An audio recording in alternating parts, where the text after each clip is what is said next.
आणि मुख्यमंत्री देवेंद्र फडणवीस हे देखील भाजपच्या उमेदवारांचा अर्ज भरण्यासाठी विधिमंडळामध्ये पोहोचलेले आहेत। मुख्यमंत्री देवेंद्र फडणवीसांच्या उपस्थितीमध्ये भाजपचे चारही उमेदवार आपला उमेदवारी अर्ज भरणार आहेत। विनोद तावडे, रामदास आठवले, माया इवनाते, रामराव वडकुते हे भाजपचे 4 उमेदवार आहेत आणि मुख्यमंत्र्यांच्या उपस्थितीमध्ये ते आपला उमेदवारी अर्ज भरणार आहेत।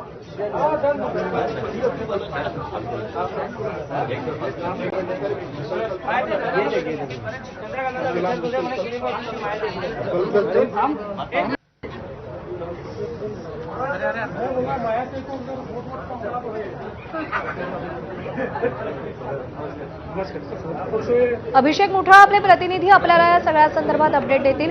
अभिषेक, विधिमंडळात आता हालचालींना वेग आलेला आहे। मुख्यमंत्री देवेंद्र फडणवीस पोहोचले।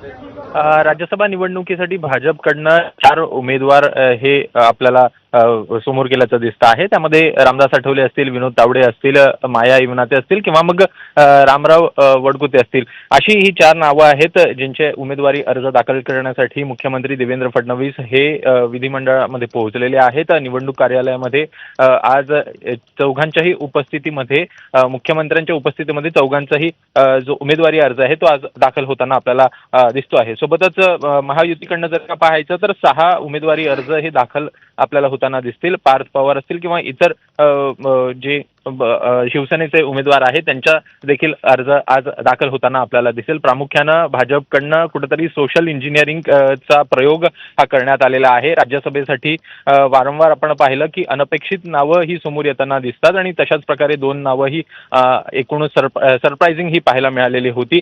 अर्ज दाखल होतोय आणि एकूणच निवडणूक बिनविरोध होते का हे बघणं देखील महत्त्वाचं असेल। सध्या आपण दृश्य पाहतोय, मुख्यमंत्री देवेंद्र फडणवीस हे पोहोचलेले आहेत आणि भाजपचे उमेदवार त्यांच्या उपस्थितीमध्ये आपला उमेदवारी अर्ज दाखल करतायत। प्रदेशाध्यक्ष रवींद्र चव्हाण हे देखील उपस्थित आहेत। विनोद तावडे, रामदास आठवले, माया इवनाते आणि रामराव वडकुते यांना भाजपकडून उमेदवारी घोषित करण्यात आलेली आहे आणि त्यांचा उमेदवारी अर्ज मुख्यमंत्री देवेंद्र फडणवीसांच्या उपस्थितीमध्ये आता भरला जातोय।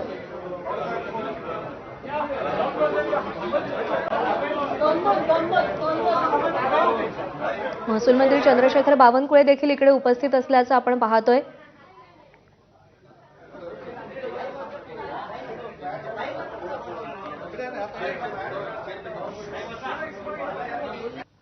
या सगळ्या संदर्भात अभिषेक मुठाळ आपल्याला अधिक अपडेट देत होते। अभिषेक, आभार दिलेल्या माहितीसाठी। तर ही दृश्य आहेत रामदास आठवले यांची।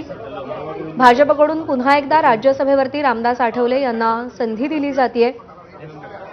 केंद्रीय सामाजिक न्याय राज्यमंत्री आहेत रामदास आठवले आणि त्यांना भाजपनं राज्यसभेसाठी उमेदवारी दिली आहे। तर विनोद तावडे यांना देखील भाजपनं राज्यसभेसाठी उमेदवारी दिली आहे। मुख्यमंत्री देवेंद्र फडणवीसांच्या उपस्थितीमध्ये आता हे भाजपचे 4ही उमेदवार आपला उमेदवारी अर्ज दाखल करणार आहेत। तर शिवसेनेकडून ज्योती वाघमारे आणि रोहित टिळक हे 2 उमेदवार अर्ज भरणार का अशी चर्चा सध्या आहे। शिवसेना 2 उमेदवार देणार का अशी उत्कंठा आहे। ज्योती वाघमारे आणि रोहित टिळक यांचं नाव सध्या चर्चेमध्ये आलेलं आहे। शिवसेनेच्या कोट्यात फक्त 1 जागा आहे, पण शिवसेना 2 उमेदवार देण्याची शक्यता आहे आणि त्यामुळे राज्यसभेच्या निवडणुकीत पुन्हा एकदा चुरस वाढू शकते अशी देखील शक्यता निर्माण झालेली आहे। शिवसेना 2 उमेदवार देणार का अशी चर्चा आहे आणि 2 जागांसाठी 2 उमेदवारांसाठी ज्योती वाघमारे आणि रोहित टिळक यांची नावं आघाडीवर असल्याचं कळतंय। त्यामुळे शिवसेनेमध्ये नेमकं काय घडतंय हा प्रश्न सध्या सातत्यानं उपस्थित होताना दिसतोय। ज्योती वाघमारे आणि रोहित टिळक अर्ज भरणार का हा सवाल सध्या उपस्थित झालेला आहे।